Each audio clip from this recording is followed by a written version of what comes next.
Hey, good morning. In today's Q&A, we're going to go over what is a conspiracy. A conspiracy is really an agreement between multiple people to commit a crime.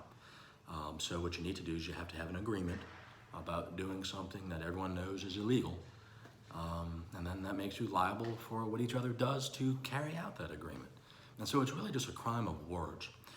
And where that gets interesting is that we can agree to do a violent act, like kill somebody or rob a bank.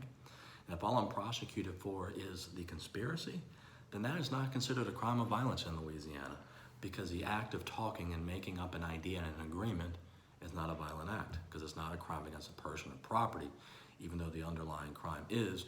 And that's good to know for plea negotiations.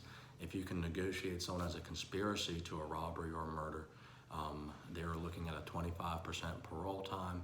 They're looking at a 35% eligibility for a good time. And on something like a murder, there's no parole, no good time. And on the robbery, there's just no parole. So you can really dramatically, positively impact the outcome of a case if you have it styled as a conspiracy. Now, one of the things you have to realize, though, is that you have, by being charged as a conspirator, there's certain rules that come about with liability and evidence in court. What's a liability? You are liable for the actions of your co-conspirators. So we're gonna go rob a bank, I'm the driver, you're gonna go in the bank and get the money, you swear up and down you're not gonna hurt anybody. Well, if you end up shooting somebody, I am now liable for that murder. Evidence rules. Co-conspirator statements are admissible pieces of evidence at a trial. And normally you would have a hearsay objection if we're talking about what someone else said outside of court.